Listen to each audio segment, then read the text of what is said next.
Bienvenue sur Sagesse en évolution. Aujourd'hui, je vais vous révéler une vérité puissante que peu de gens réalisent.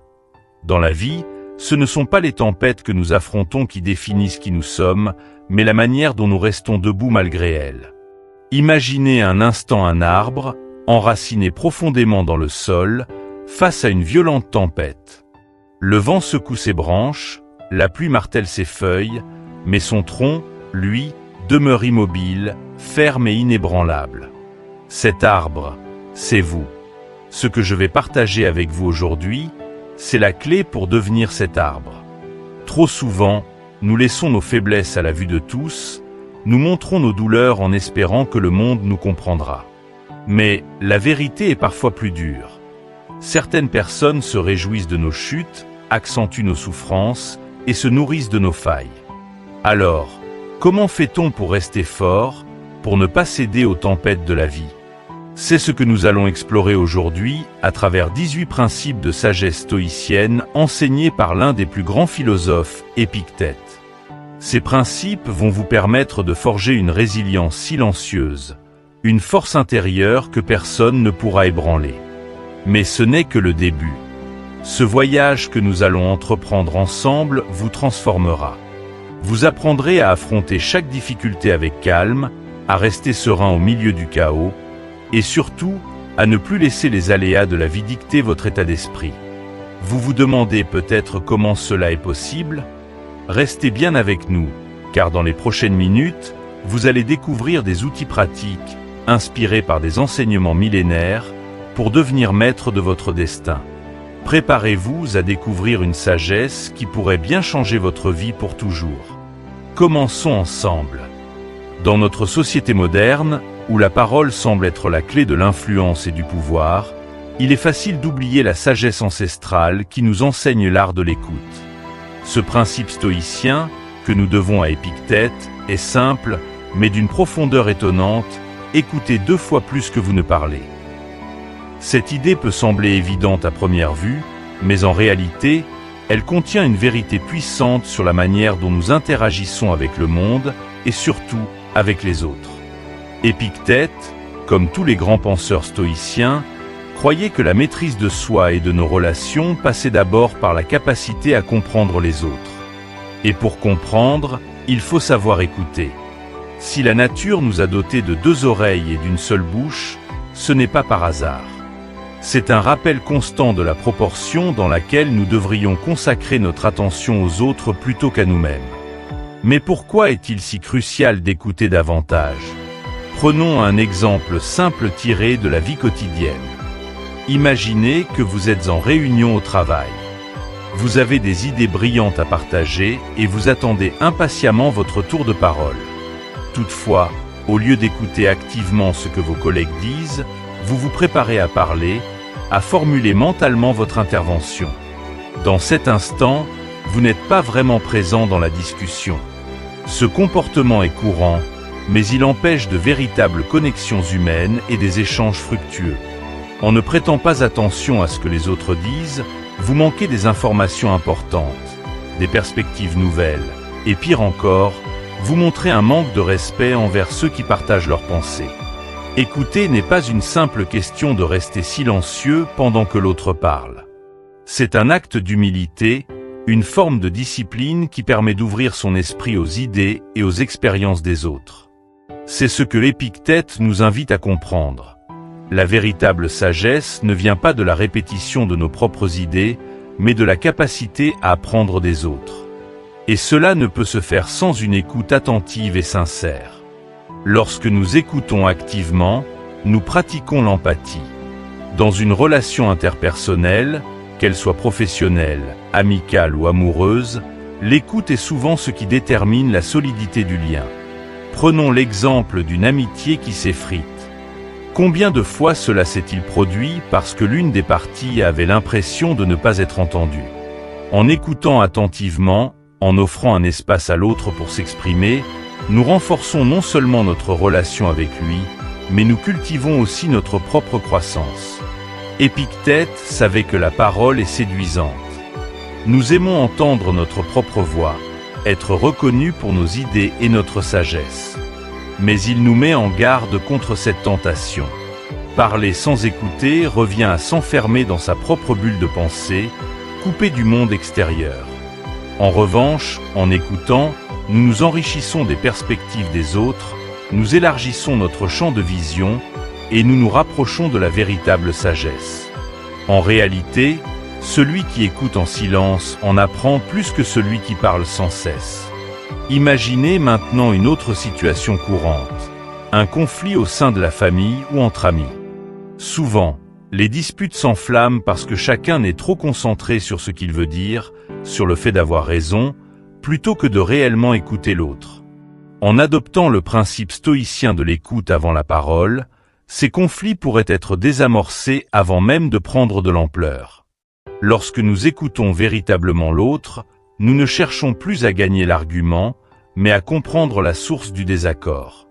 Et bien souvent, cette simple attention portée à l'autre permet de calmer les tensions et de trouver un terrain d'entente. Apprendre à écouter n'est pas facile dans un monde où nous sommes constamment sollicités, où nos pensées sont souvent tournées vers ce que nous devons faire ou dire ensuite. Mais en cultivant cette compétence, nous nous rapprochons non seulement des autres, mais aussi de nous-mêmes. Car, paradoxalement, en écoutant les autres, nous nous donnons l'opportunité de nous remettre en question, de voir nos propres angles morts et de corriger notre trajectoire. Le philosophe stoïcien nous invite également à réfléchir à l'impact que notre silence peut avoir. Lorsque vous vous abstenez de parler pour écouter, vous montrez une maîtrise de soi qui impressionne. Vous n'avez pas besoin de prouver que vous avez toutes les réponses, car en réalité, celui qui écoute attentivement finit souvent par être celui qui a les réponses les plus pertinentes. L'écoute devient alors une force, un levier puissant pour gagner en sagesse, en efficacité et en profondeur dans vos interactions. Dans un monde où tout le monde veut être entendu, l'écoute devient une compétence rare et précieuse. Alors que tant de gens parlent, ceux qui prennent le temps d'écouter se démarquent. Ils deviennent les personnes vers lesquelles on se tourne pour demander conseil, pour trouver du soutien. En tant que stoïcien, vous devez cultiver cette qualité, car elle est au cœur de l'art de vivre stoïcien. La maîtrise de soi commence par la maîtrise de la parole, et cette maîtrise passe nécessairement par l'écoute. Alors, comment pouvons-nous mettre en pratique ce principe au quotidien? La prochaine fois que vous êtes tenté d'intervenir dans une conversation, faites une pause. Respirez et écoutez véritablement ce que l'autre a à dire.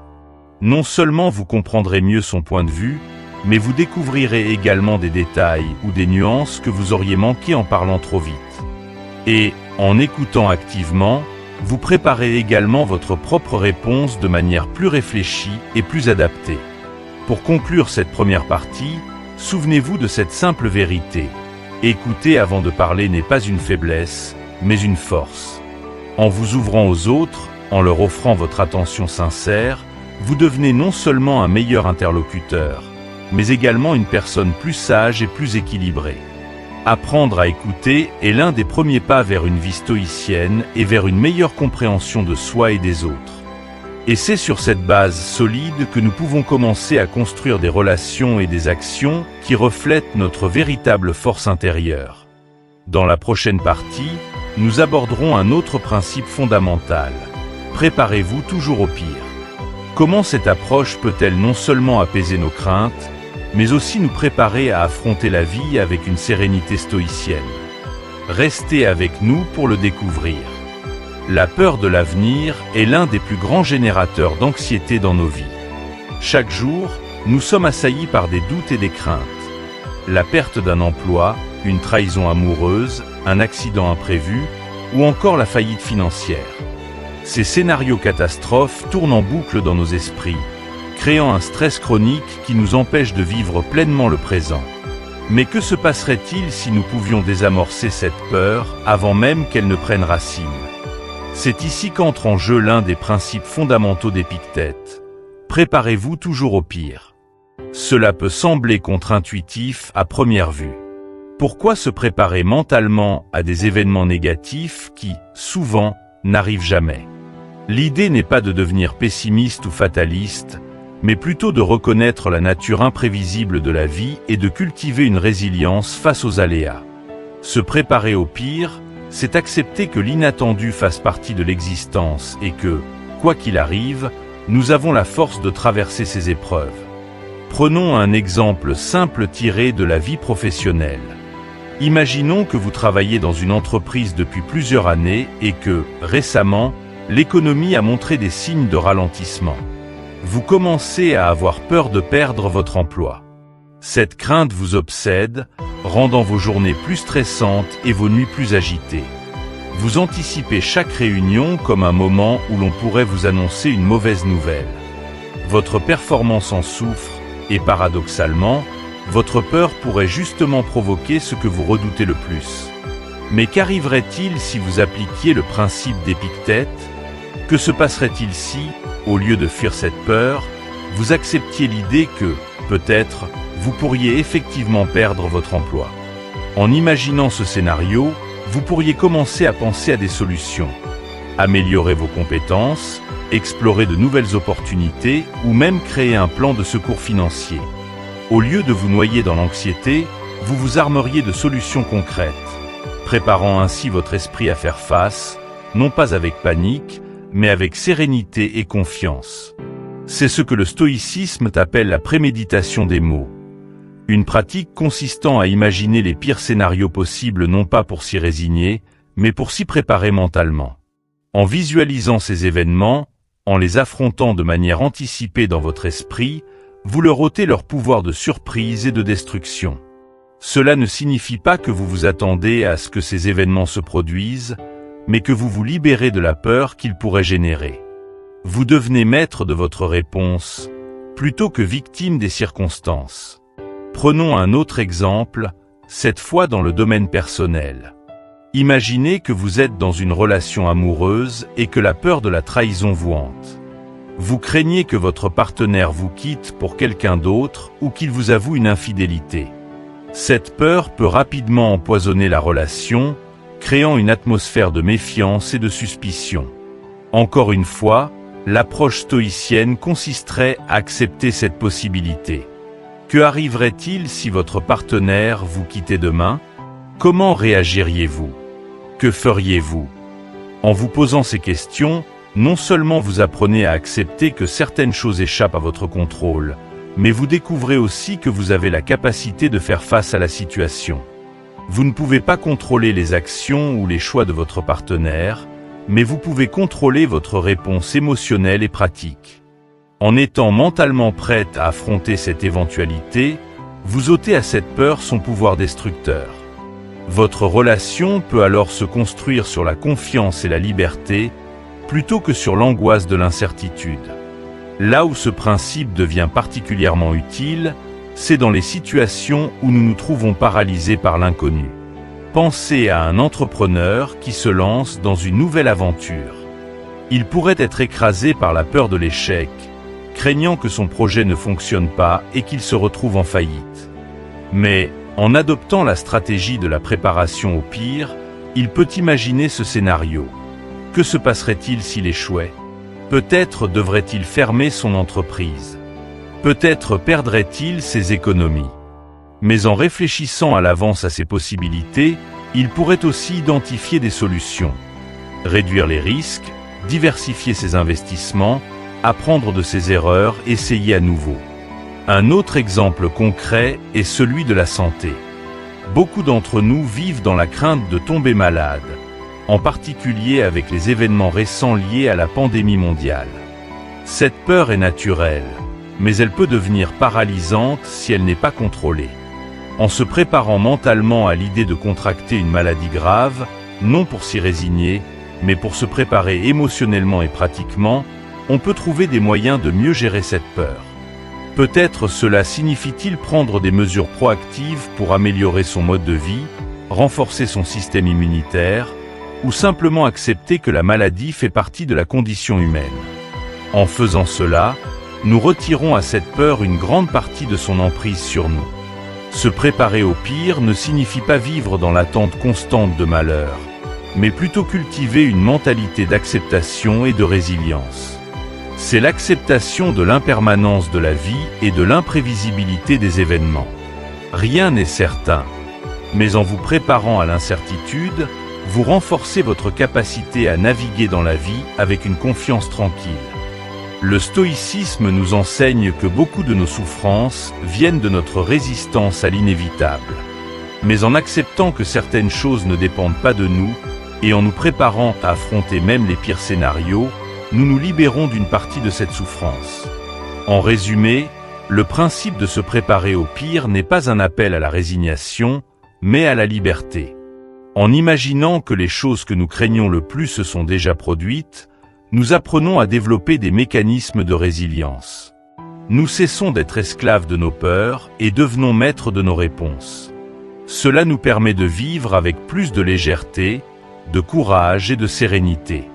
Alors, que vous ayez peur de perdre un emploi, une relation ou votre santé, posez-vous la question suivante.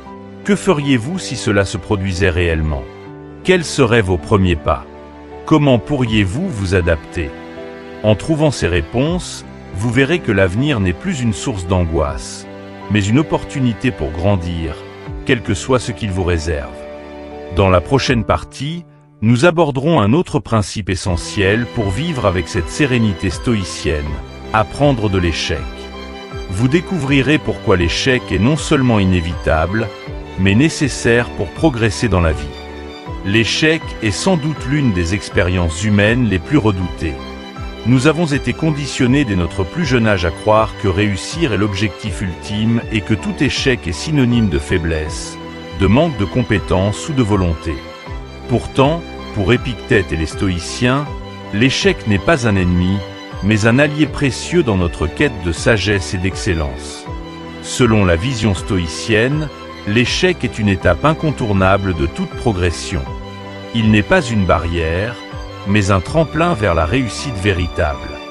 Cette idée peut sembler paradoxale dans notre société actuelle, où l'accent est mis sur le succès immédiat et où la pression pour ne jamais se tromper est omniprésente.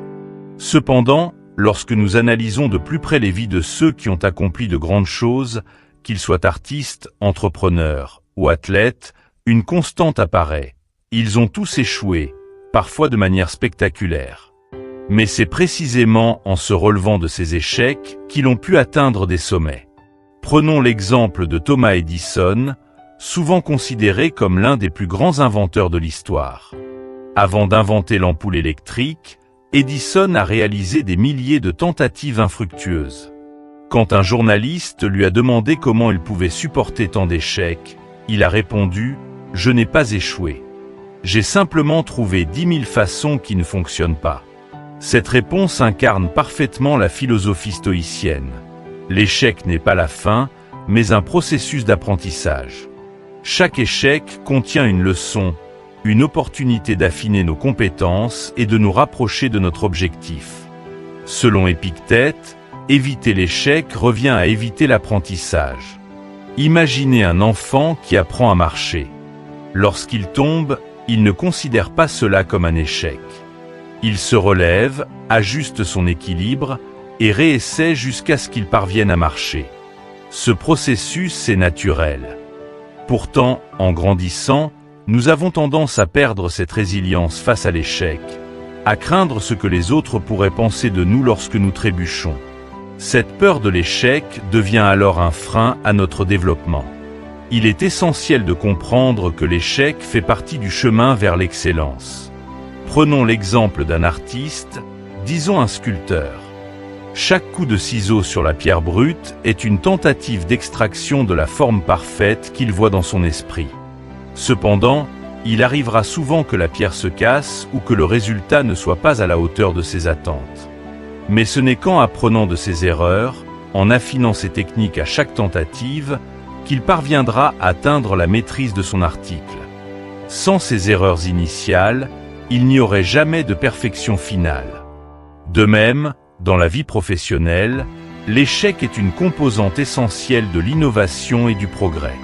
Steve Jobs, un autre exemple bien connu, a été renvoyé de sa propre entreprise, Apple, en 1985. Ce revers aurait pu mettre fin à sa carrière, mais au lieu de cela, il a utilisé cet échec pour lancer de nouveaux projets, comme la création de Pixar. Plus tard, il est revenu chez Apple, transformant l'entreprise en l'une des plus prospères au monde.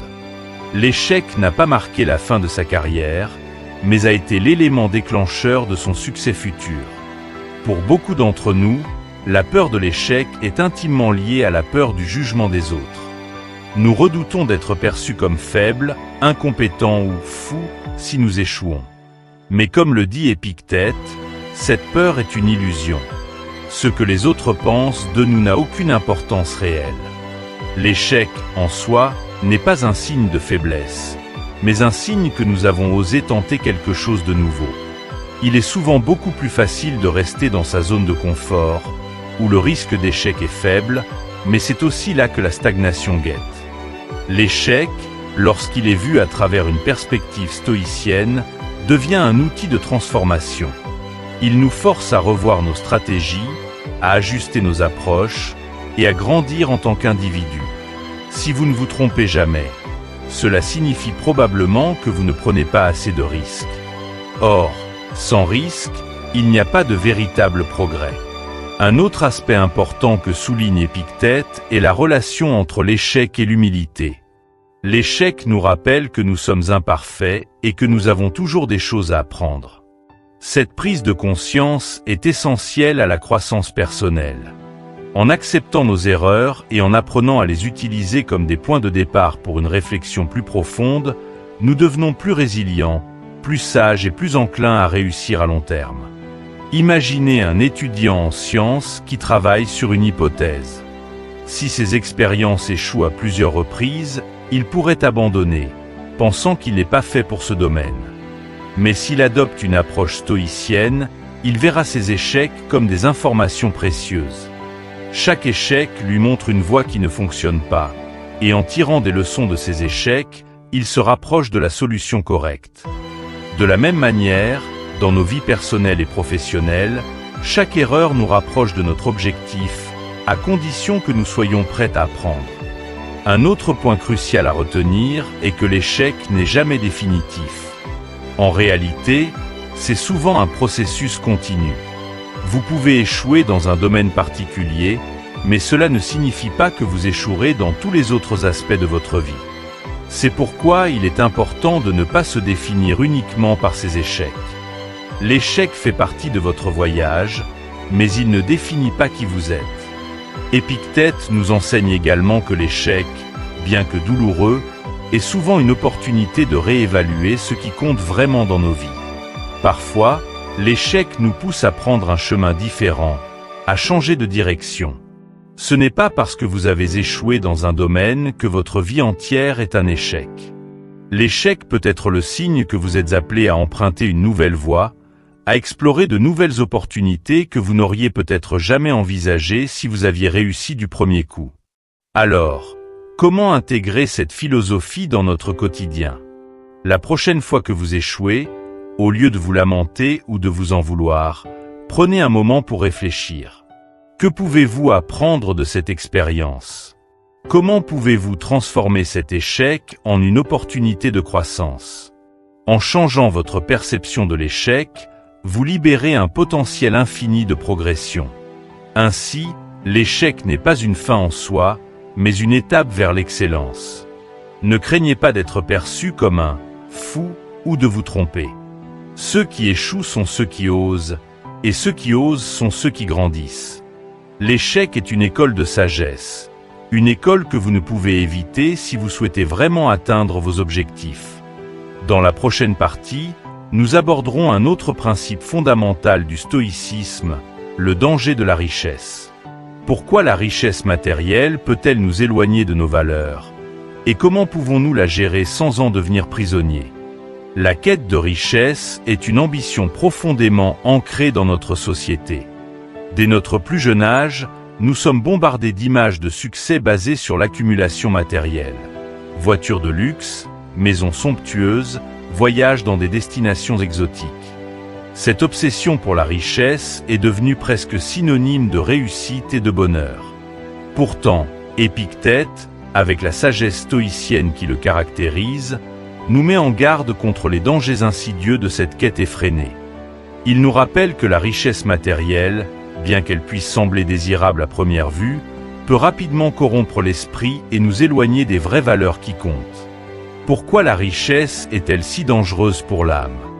À première vue, la richesse semble offrir la liberté, la possibilité de voyager, de se procurer tout ce dont nous avons besoin et de vivre sans souci financier. Cependant, pour Épictète, la véritable liberté n'est pas celle que l'on achète, mais celle que l'on ressent intérieurement. La richesse, au lieu de nous libérer, peut nous enchaîner. En cherchant constamment à accumuler plus, nous risquons de tomber dans un cycle sans fin où l'insatisfaction devient notre moteur. Prenons un exemple concret. Imaginez une personne qui a réussi à bâtir une carrière florissante et qui, par conséquent, a accumulé une grande fortune. Au départ, cette richesse lui offre un confort indéniable. Une belle maison, une voiture de luxe, la possibilité de partir en vacances dans des lieux magnifiques. Mais peu à peu, cette personne commence à ressentir une étrange forme de vide. Elle réalise que, malgré tout ce qu'elle possède, elle n'est pas aussi heureuse qu'elle avait imaginé. Pourquoi? Parce que la richesse a créé un besoin constant de plus. Plus de biens, plus de prestige, plus de reconnaissance sociale. Et ce besoin devient rapidement un piège. Ce phénomène n'est pas rare. Nombreux sont ceux qui, une fois arrivés au sommet de la réussite matérielle, découvrent que ce sommet n'est qu'une illusion. Chaque nouveau bien acquis perd rapidement son éclat, et une nouvelle quête commence pour obtenir quelque chose d'encore plus impressionnant. Cette poursuite de la richesse devient alors une prison mentale, où le bonheur est toujours reporté à plus tard, après l'acquisition du prochain objet de désir. Épictète nous rappelle que cette poursuite aveugle peut nous faire perdre de vue ce qui est vraiment important dans la vie. Si nous consacrons toute notre énergie à l'accumulation de biens, nous négligeons souvent les valeurs qui apportent une satisfaction durable. La simplicité, l'humilité et surtout, un esprit en paix. La richesse matérielle ne peut jamais remplacer un esprit content et satisfait. En fait, elle peut même nous éloigner de ce contentement. Lorsque nous devenons obsédés par ce que nous possédons ou ce que nous voulons posséder, nous perdons notre liberté intérieure. Nous devenons esclaves de nos possessions. Un autre danger de la richesse, souligné par Épictète, est son pouvoir corrupteur. L'argent a cette étrange capacité de transformer les gens, souvent de manière négative. Une personne qui accumule des biens peut commencer à se sentir supérieure aux autres, à juger son succès uniquement en fonction de sa fortune et à mépriser ceux qui possèdent moins. Cette arrogance est un poison pour l'âme. Elle nous éloigne de l'humilité, de la compassion et de la générosité, des vertus essentielles pour mener une vie équilibrée et vertueuse. La richesse devient alors une barrière entre nous et les autres, nous coupant de l'empathie et de la véritable connexion humaine. Prenons un exemple tiré de la vie quotidienne. Une personne qui se concentre exclusivement sur l'accumulation de biens matériels peut négliger ses relations. Elle peut consacrer des heures interminables à son travail pour augmenter son salaire ou multiplier ses investissements. Mais en contrepartie, elle passe de moins en moins de temps avec sa famille et ses amis. Cette quête de richesse finit par affecter non seulement sa santé mentale et physique, mais aussi ses relations personnelles. Lorsqu'elle se retrouve finalement seule, entourée de ses biens mais sans les personnes qui comptent réellement, elle réalise que la richesse n'a pas comblé le vide intérieur qu'elle ressent. Épictète nous pousse à nous poser une question fondamentale. Que recherchons-nous vraiment dans la vie? Si l'objectif ultime est la paix intérieure, la richesse matérielle ne peut jamais être la solution. Bien sûr, l'argent peut améliorer nos conditions de vie et apporter un certain confort. Mais au-delà de cela, il ne peut rien offrir de durable pour notre bonheur. La satisfaction durable vient de l'esprit, de notre capacité à être en paix avec nous-mêmes, peu importe ce que nous possédons ou non. Pour illustrer ce point, revenons à une leçon simple. Imaginez que vous possédiez tout ce dont vous avez toujours rêvé, mais que vous soyez constamment inquiet à l'idée de perdre ces possessions. Ce genre de peur est inévitable lorsque la richesse devient votre principale source de bonheur. Vous vivez alors dans l'anxiété, en vous demandant si vous pourrez maintenir ce style de vie ou si vous risquez de tout perdre. En revanche, une personne qui a peu, mais qui est en paix avec ce qu'elle possède, n'a rien à craindre. Elle est véritablement libre, car son bonheur ne dépend pas de facteurs extérieurs. La richesse matérielle a également le pouvoir de détourner notre attention des choses qui comptent vraiment. Nous passons plus de temps à protéger ce que nous possédons qu'à cultiver des valeurs morales ou à renforcer nos liens avec les autres. La richesse, bien qu'elle puisse offrir des plaisirs immédiats, n'apporte pas de bonheur durable. Elle risque plutôt de nous enfermer dans un cycle d'attachement aux biens matériels, où chaque nouvelle acquisition crée un désir encore plus grand pour la suivante. Comment, alors, pouvons-nous vivre dans un monde où la richesse est si valorisée, sans tomber dans ce piège? Épictète nous conseille d'adopter un esprit de détachement. Cela ne signifie pas renoncer à toute forme de confort matériel, mais plutôt de ne pas permettre à ces biens de devenir la source principale de notre satisfaction. En cultivant un esprit de contentement, en nous satisfaisant de ce que nous avons et en valorisant davantage les expériences, les relations et la croissance personnelle, nous restons maîtres de notre bonheur. L'argent ne devient plus un maître, mais un simple outil. Un exemple puissant de cette philosophie est l'histoire de Diogène de Sinope, un autre philosophe de l'Antiquité qui a choisi de vivre une vie de pauvreté volontaire. Il vivait dans un tonneau, possédant très peu de biens, mais il était célèbre pour sa sagesse et son bonheur. Diogène nous montre qu'un esprit libre, détaché des possessions matérielles, peut atteindre un bonheur et une paix intérieure que même les plus riches ne peuvent acheter. En résumé, la richesse, bien qu'elle puisse offrir des plaisirs immédiats, comporte des dangers réels pour notre esprit et notre bien-être. Elle peut nous éloigner des vraies valeurs morales, nous entraîner dans une quête sans fin d'accumulation et nous priver de notre liberté intérieure. Mais en suivant les enseignements d'Épictète, en cultivant un esprit content et détaché des biens matériels, nous pouvons éviter ces pièges et mener une vie plus riche en sang et en satisfaction. Dans la prochaine partie, nous aborderons un autre principe essentiel, l'importance de l'humilité.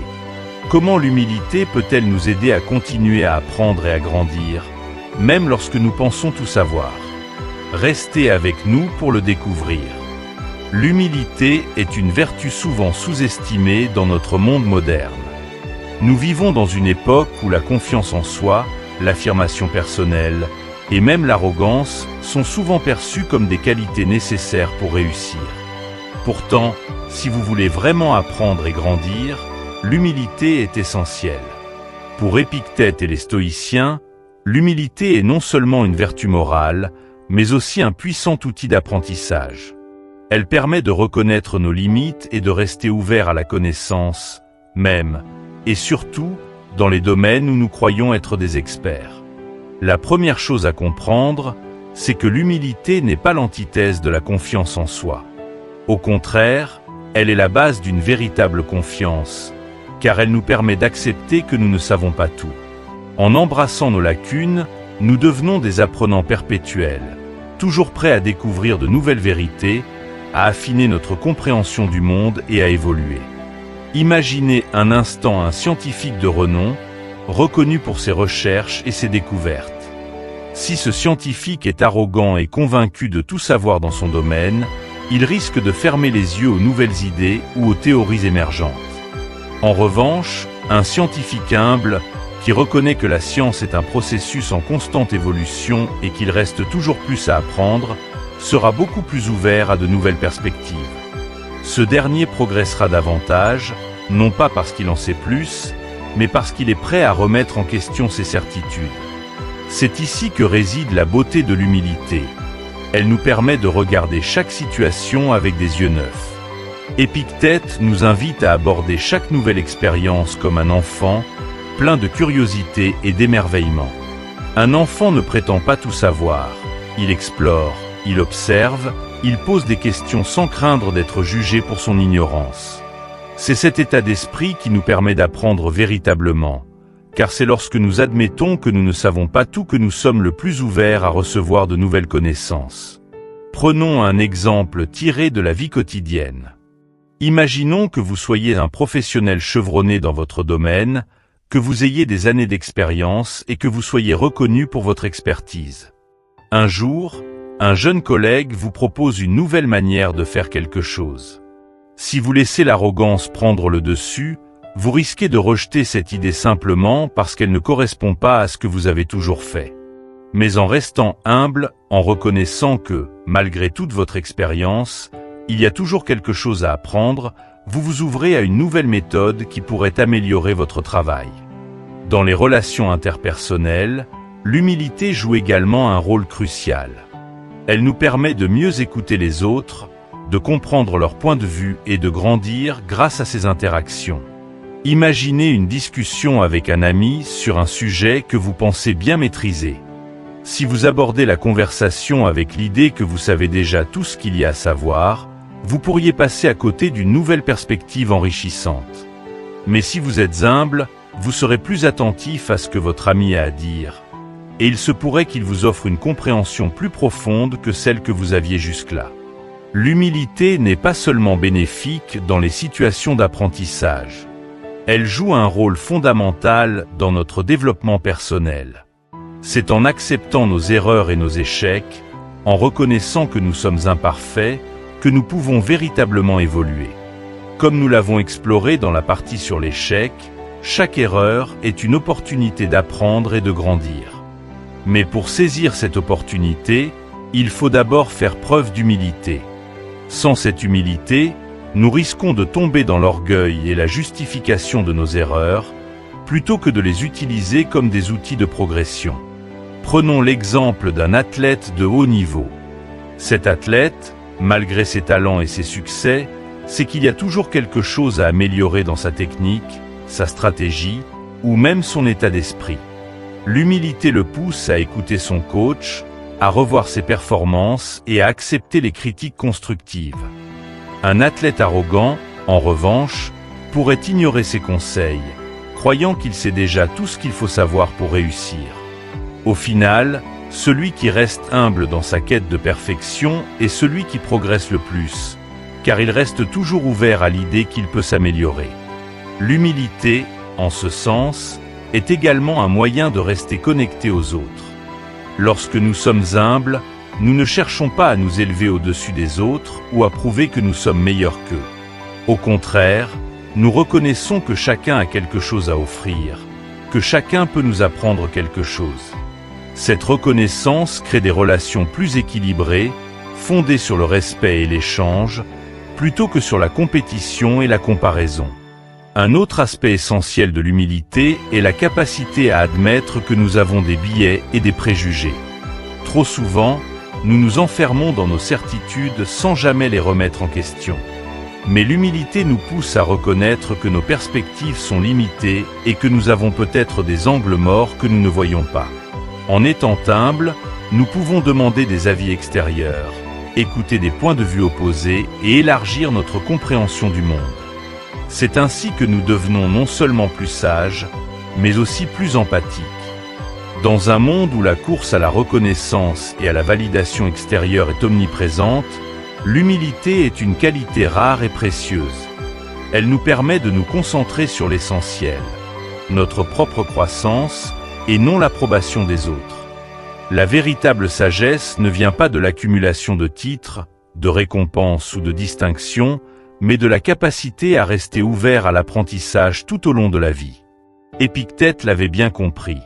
Ce n'est pas en pensant que nous savons tout que nous devenons sages, mais en reconnaissant que nous avons toujours quelque chose à apprendre. Enfin, l'humilité nous aide à ne pas prendre la vie trop au sérieux.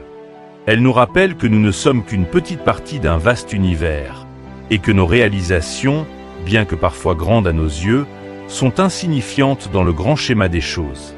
Cette prise de conscience nous libère de la pression de devoir tout contrôler ou tout réussir. Elle nous permet de faire preuve de légèreté, d'humour et de perspective dans les moments où nous pourrions être tentés de nous enorgueillir ou de nous complaire dans nos réussites. Pour conclure, l'humilité est une vertu essentielle non seulement pour apprendre, mais aussi pour évoluer en tant qu'être humain. Elle nous rappelle que la connaissance est infinie et que nous ne cesserons jamais d'apprendre tant que nous resterons ouverts à de nouvelles expériences. Elle nous aide à rester connectés aux autres, à accepter nos erreurs et à grandir avec curiosité et émerveillement, comme un enfant découvrant le monde pour la première fois. Dans la prochaine partie, nous explorerons un autre principe clé du stoïcisme, ne pas s'accrocher à une seule espérance. Comment pouvons-nous cultiver une résilience face aux déceptions et multiplier nos chances de réussite en diversifiant nos espoirs? L'un des principes les plus puissants du stoïcisme, et peut-être l'un des plus difficiles à appliquer au quotidien, est de ne pas laisser les autres contrôler nos émotions. Une remarque désobligeante peut nous mettre en colère, une critique peut nous abattre, et un compliment peut nous faire sentir au sommet du monde. Pourtant, pour Épictète et les autres stoïciens, se laisser ainsi influencer par les autres est une forme de servitude. Si quelqu'un peut vous mettre en colère, cette personne devient alors, de fait, votre maître. Pourquoi? Parce que vous lui avez donné le pouvoir de dicter votre humeur, votre état d'esprit, et en fin de compte, vos actions. Mais ce principe va plus loin que cela. Il ne s'agit pas seulement d'éviter la colère ou la tristesse. Il s'agit d'une prise de conscience plus large. Celle de la maîtrise de soi, de la gestion de nos réactions émotionnelles face aux événements et aux actions des autres. Pour comprendre cela plus profondément, prenons un exemple simple et très commun. Imaginez que vous conduisez dans la circulation et qu'un autre conducteur vous coupe soudainement la route de manière imprudente. Immédiatement, votre première réaction est probablement la frustration, voire la colère. Vous klaxonnez, vous marmonnez des insultes, et vous sentez votre rythme cardiaque s'accélérer. Pourquoi? Parce que vous avez laissé cet acte extérieur, que vous ne pouvez pas contrôler, influencer votre état intérieur. Ce conducteur, probablement inconscient de votre réaction ou indifférent, a temporairement pris le contrôle de votre humeur. Selon Épictète, cette situation illustre parfaitement comment nous donnons notre pouvoir à d'autres, souvent sans même nous en rendre compte. Mais ce n'est pas l'acte du conducteur qui est le véritable problème ici. C'est votre réaction à cet acte. Le stoïcisme nous enseigne que nous ne pouvons pas contrôler ce que les autres font ou disent, mais que nous avons un contrôle total sur notre réponse. Si vous choisissez de ne pas vous laisser affecter par cet incident, vous reprenez votre pouvoir. Vous restez calme, concentré et en contrôle de votre propre expérience. Cela peut paraître simple, mais en réalité, c'est une discipline qui demande du temps et de la pratique. Chaque jour, nous sommes exposés à des milliers de petits incidents, des mots déplacés, des actions inattendues, des situations frustrantes, qui, si nous ne faisons pas attention, peuvent influencer notre humeur et notre bien-être. Si nous réagissons de manière impulsive à chaque événement extérieur, nous devenons les marionnettes de notre environnement. Nous nous laissons emporter par les vagues des émotions des autres, que ce soit la colère, la frustration ou même l'exaltation. Prenons un autre exemple concret, cette fois-ci dans le cadre professionnel. Imaginez que vous travaillez dur sur un projet et que votre supérieur critique une partie de votre travail lors d'une réunion. Si vous laissez cette critique vous affecter, vous pourriez ressentir de la colère, de la frustration ou un sentiment d'injustice. Vous pourriez même commencer à douter de vos compétences. Mais là encore, le stoïcisme vous offre une autre perspective. Vous ne pouvez pas contrôler la critique de votre supérieur, mais vous pouvez contrôler votre réaction à celle-ci. Plutôt que de vous laisser envahir par des émotions négatives, vous pouvez choisir de voir cette critique comme une opportunité d'amélioration. En prenant le contrôle de votre réponse émotionnelle, vous restez maître de la situation et de votre propre progression. Ce principe stoïcien est particulièrement puissant dans les relations personnelles.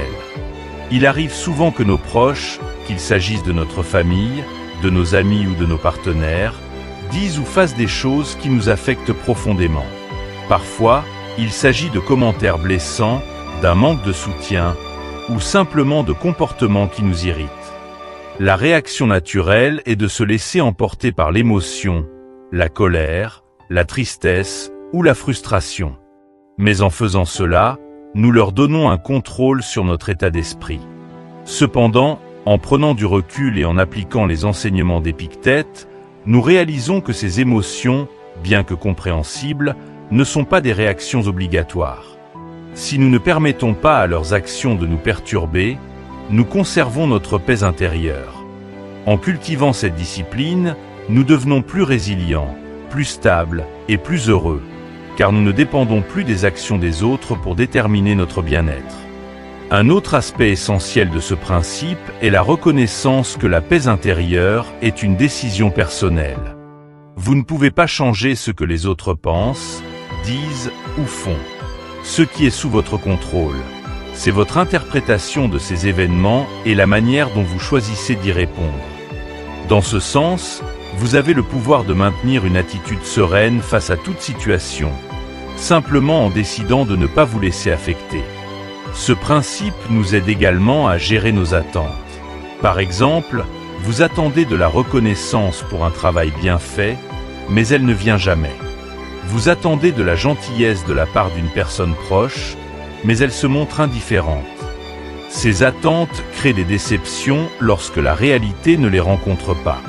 Mais en réduisant ces attentes, et en reconnaissant que nous ne pouvons pas contrôler les actions des autres, nous nous libérons de cette source constante de frustration. Un autre aspect que ce principe nous enseigne est que nos émotions, tout comme nos actions, sont des choix. Épictète dit que ce n'est pas ce qui nous arrive qui nous bouleverse, mais la manière dont nous percevons ce qui nous arrive. Prenons l'exemple d'une insulte. Si quelqu'un vous insulte, il ne vous cause pas de mal en soi. C'est votre interprétation de cette insulte qui cause la douleur. Si vous choisissez de ne pas vous sentir offensé, alors l'insulte perd tout son pouvoir. Vous restez en contrôle de vos émotions, de votre paix intérieure, et, en fin de compte, de votre vie. Il ne s'agit pas de devenir insensible ou détaché émotionnellement. Il s'agit de prendre conscience du fait que vous êtes responsable de vos réactions et que vous avez le pouvoir de choisir la manière dont vous réagissez à tout ce qui se présente à vous. C'est cela la véritable liberté, la capacité de rester maître de soi, peu importe les circonstances extérieures. Ainsi, en refusant de laisser les autres contrôler vos émotions, vous reprenez le contrôle de votre destin. Vous cessez d'être un spectateur passif des événements, constamment réactif à ce que les autres disent ou font, et vous devenez l'acteur principal de votre propre vie. Ce que les autres pensent, disent ou font n'aura plus le pouvoir de vous troubler, à moins que vous ne le leur donniez. En conclusion, ne laissez personne, ni aucun événement, dicter votre état d'esprit. Votre paix intérieure est précieuse, et vous seul avez le pouvoir de la préserver. En prenant le contrôle de vos réactions, vous reprenez le contrôle de votre vie. Vous devenez inébranlable face aux tempêtes émotionnelles que les autres pourraient provoquer, et vous cultivez une résilience qui vous permet de traverser la vie avec sérénité. Dans la prochaine partie, nous explorerons un autre principe fondamental du stoïcisme, parier sur la simplicité. Comment la simplicité peut-elle nous libérer des fardeaux matériels et émotionnels pour nous permettre de vivre une vie plus légère et plus sereine? Le principe stoïcien de laisser aller ce que vous ne pouvez pas contrôler est l'une des leçons les plus puissantes et libératrices d'Épictète. C'est également l'un des principes les plus difficiles à mettre en pratique, car il va à l'encontre de nos instincts humains les plus profonds. Nous avons souvent l'impression que, pour être heureux ou réussir, nous devons avoir le contrôle sur toutes les facettes de notre vie. Notre carrière, nos relations, notre santé, et même l'opinion que les autres ont de nous. Mais Épictète nous invite à reconsidérer cette obsession du contrôle et à reconnaître une vérité fondamentale. Beaucoup de choses échappent à notre influence directe. En acceptant cela, nous nous libérons de l'angoisse inutile et nous concentrons notre énergie sur ce qui est réellement entre nos mains. Imaginez un instant la quantité de stress et d'inquiétude que vous ressentez au quotidien à cause de facteurs que vous ne pouvez pas maîtriser. Prenons l'exemple de la perception que les autres ont de vous. Que ce soit dans le cadre professionnel, social ou même familial, nous sommes souvent préoccupés par ce que les autres pensent de nous. Cette préoccupation peut influencer nos comportements, nos choix et même nos aspirations. Pourtant, En réalité, l'opinion des autres est totalement hors de notre contrôle. Vous pourriez être la personne la plus compétente ou la plus gentille au monde, mais cela ne garantit pas que tout le monde vous appréciera ou vous respectera. Certaines personnes auront toujours leur propre jugement, influencés par leurs expériences, leurs valeurs ou même leurs propres insécurités. Alors, pourquoi accorder tant d'importance à ce qui est inévitablement hors de notre portée? L'une des leçons clés du stoïcisme est de faire la distinction entre ce que vous pouvez contrôler et ce que vous ne pouvez pas. Ce que vous pouvez toujours contrôler, c'est votre réaction à ces événements. Si quelqu'un vous critique ou vous juge injustement, cela ne signifie pas que vous devez accepter cette critique comme vérité ou que vous devez vous laisser abattre par elle. Vous avez le pouvoir de choisir comment réagir. Vous pouvez décider de ne pas laisser cette opinion vous affecter, de ne pas prendre cette critique personnellement. En agissant ainsi, vous restez maître de votre tranquillité d'esprit. Un autre exemple courant est la peur de l'échec, en particulier l'échec matériel ou professionnel. Pourtant, la vie est pleine d'incertitudes. L'économie peut fluctuer, des changements inattendus peuvent se produire dans votre entreprise, ou des circonstances extérieures peuvent bouleverser vos plans. Tout cela échappe en grande partie à votre contrôle. Vous pouvez être le plus travailleur ou le plus talentueux dans votre domaine, mais cela ne garantit pas toujours le succès matériel. Au lieu de perdre du temps et de l'énergie à vous inquiéter pour des événements hors de votre portée, le stoïcisme vous invite à changer de perspective. Concentrez-vous sur ce qui est véritablement entre vos mains. Vos actions, vos décisions et votre façon de réagir face aux défis. Par exemple, plutôt que de vous inquiéter de la perte potentielle de votre emploi, vous pouvez concentrer vos efforts sur ce que vous pouvez faire pour rester compétitif. Développer de nouvelles compétences, chercher des opportunités ou bâtir un réseau solide. Vous ne pouvez pas toujours éviter un licenciement, mais vous pouvez contrôler la manière dont vous vous préparez et la manière dont vous réagissez si cela se produit. Prenons un autre exemple qui résonne dans nos vies personnelles. Les relations amoureuses. Vous ne pouvez pas contrôler les sentiments ou les actions de votre partenaire. Vous pouvez aimer quelqu'un de tout votre cœur, être attentionné et généreux, mais cela ne garantit pas que cette personne vous aimera en retour ou que la relation durera éternellement. En comprenant que vous ne pouvez pas contrôler les émotions ou les décisions de l'autre, vous vous libérez de la pression de vouloir tout maîtriser. Ce que vous pouvez contrôler, c'est la manière dont vous investissez dans la relation, votre sincérité, votre engagement et, en fin de compte, la manière dont vous réagissez si les choses ne se passent pas comme prévu. Cette idée de lâcher prise sur ce qui est hors de notre contrôle ne signifie pas que nous devrions être passifs ou indifférents. Au contraire, cela nous permet de rediriger notre énergie vers ce qui compte vraiment.